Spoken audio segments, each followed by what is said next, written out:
Bonjour chers serviteurs audacieux, bienvenue dans notre émission chrétienne intitulée Le Pain Matinal, une émission du ministère Ta Seconde Chance.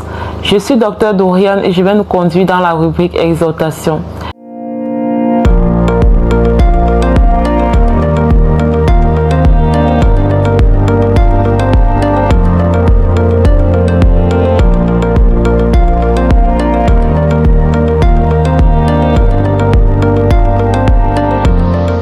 Alors, bien-aimés dans le Seigneur, chers serviteurs audacieux, ce matin, nous allons parler des avantages de se lever. Hier, selon Ésaïe 60, verset 1, nous avons vu que voilà, le Seigneur attend que chacun de nous se lève et devienne une lumière pour ceux qui sont dans les ténèbres. Et ce matin, nous allons voir quelques avantages. Et pour ça, nous allons toujours rester dans Ésaïe 60. Pourquoi est-ce que nous devons nous lever? Je vais juste lire.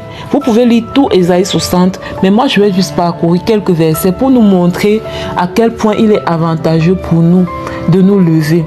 Donc, sachez que ces versets que je m'apprête à lire, c'est Dieu qui parle comme ça à une personne qui s'est levée, à une personne qui a décidé d'être une lumière pour les autres. Et à partir du verset 18, il est écrit: on n'entendra plus parler de violence dans ton pays, ni de ravages et de ruines dans ton territoire. Tu donneras à tes murs le nom de salut, et à tes portes celui de gloire. Ce ne sera plus le soleil qui te servira de lumière pendant le jour, ni la lune qui t'éclairera de sa lueur, mais l'Éternel sera ta lumière à toujours. Ton Dieu sera ta gloire. Ah, c'est trop magnifique. Ton soleil ne se couchera plus et ta lune ne s'obscurcira plus, car l'Éternel sera ta lumière à toujours. Et les jours de ton deuil seront passés. Il n'y aura plus que des justes parmi ton peuple. Ils posséderont à toujours le pays. C'est le rejeton que j'ai planté, l'œuvre de mes mains, pour servir à ma gloire. Donc, je lis ces quelques avantages pour te montrer que tu as intérêt à te lever et à devenir une lumière pour les autres. Parce que quand tu te lèves pour devenir une lumière pour les autres, il y a des sujets de prière que tu n'as plus besoin de prier en fait. Parce que Dieu lui-même prend soin de toi. Dieu lui-même s'occupe de ton cas. Il dit ici que ce ne sera plus le soleil qui te servira de lumière pendant le jour, ni la lune qui va t'éclairer de sa lueur pendant la nuit, mais que c'est lui-même qui sera ta lumière à toujours. C'est fort ça. Et ton Dieu sera ta gloire. Ça, c'est pour quelqu'un qui a accepté de se lever. Ton Dieu sera ta gloire. Il dit encore au verset 20, ton soleil ne va plus se coucher, ta lune ne va plus s'obscurcir, car l'Éternel sera ta lumière à toujours. Oui. Au verset 21, on peut lire: il n'y aura plus que les justes parmi ton peuple. Ce verset est très important. Quand tu te lèves pour libérer ton potentiel divin, Dieu te sort des trucs toxiques, des relations toxiques,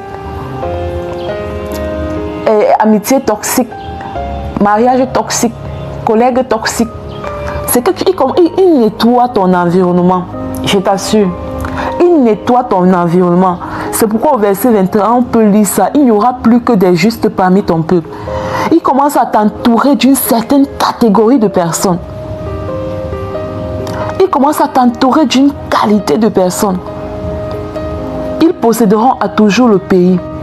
Oui, ils posséderont à toujours le pays. Ceux qui ont décidé de se lever et de libérer leur potentiel.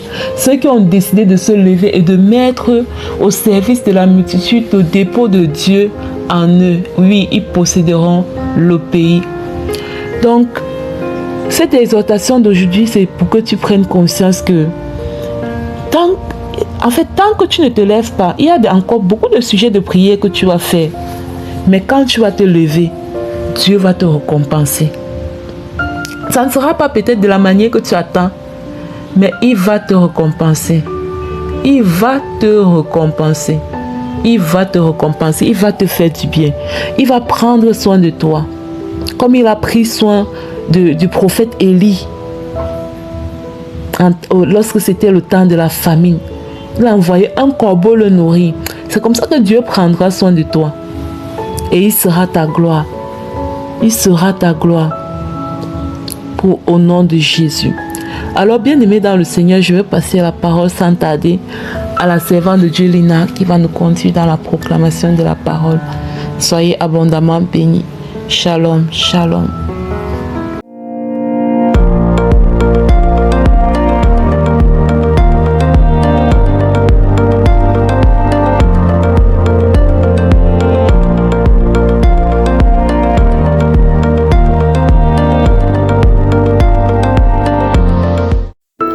Bien-aimés dans le Seigneur, je vous accueille chaleureusement dans cette deuxième partie de l'émission Le pain matinal du ministère.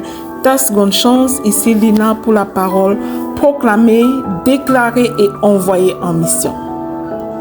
Aujourd'hui, nous disons au commencement de mes projets, Dieu. Au commencement de mes projets, Dieu.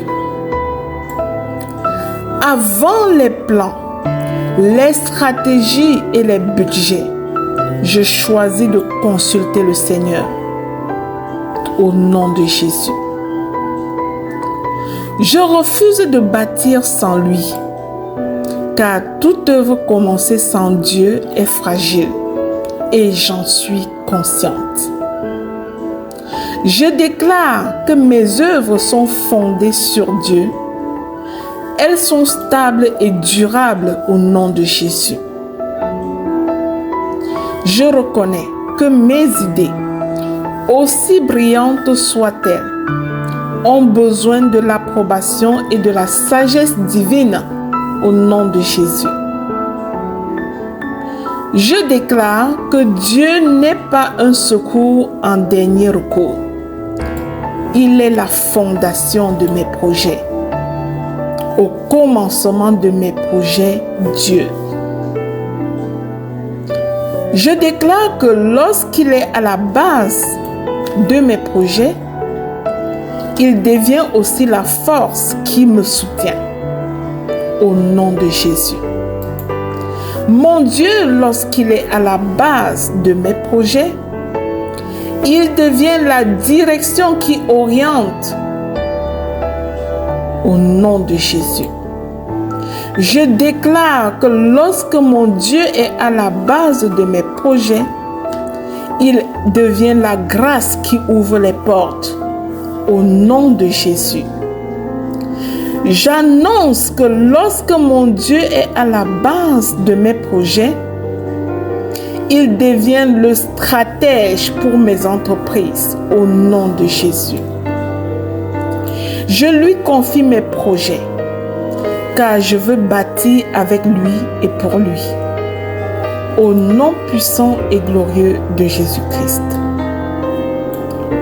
Je proclame et je déclare qu'au commencement de mes projets, je place Dieu en premier au nom de Jésus.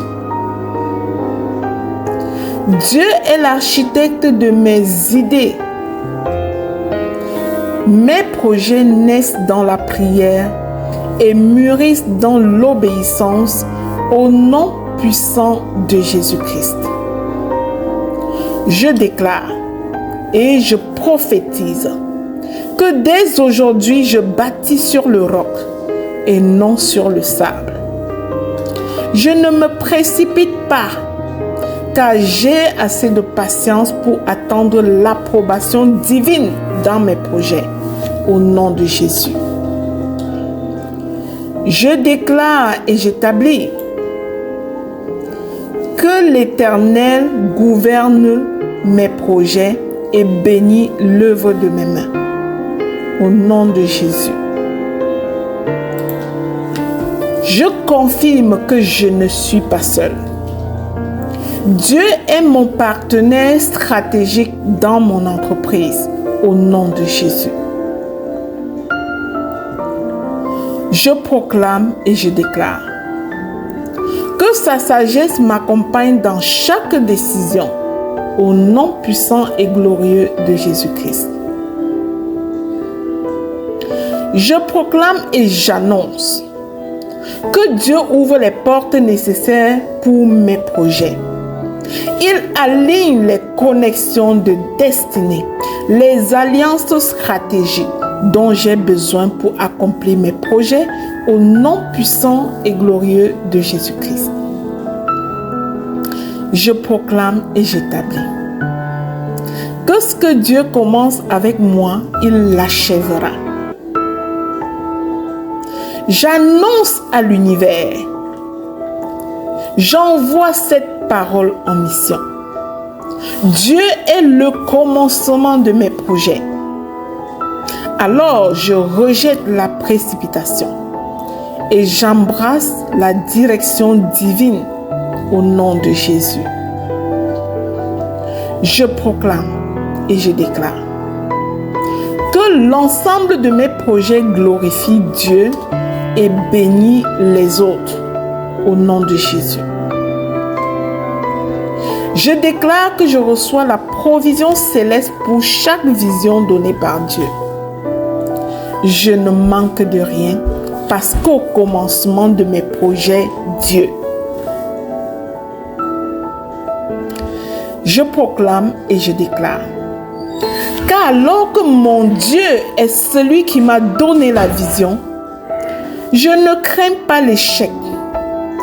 Car mon Papa Céleste est à l'origine de mes plans. Au nom de Jésus. Je proclame et j'établis que mon succès repose sur ma communion avec Dieu et non sur mes compétences. Dieu n'a pas besoin de mes compétences. Il a besoin de mon obéissance et de ma capacité à le mettre au commencement de tout au nom puissant et glorieux de Jésus-Christ. Je scelle ces proclamations dans le sang de Jésus. Je les élève au pied du trône de la grâce et elles redescendent dans la vie de chaque bien-aimé qui a proclamé après moi avec exaucement au nom puissant et glorieux de Jésus-Christ. Bien-aimé dans le Seigneur, waouh, quelle puissante proclamation! Au commencement de mes projets, Dieu. Je te prie de ne pas garder ceci pour toi. Partage au suivant et deviens à ton tour un canal de bénédiction pour les autres. Dans le nom puissant de Jésus-Christ. Amen.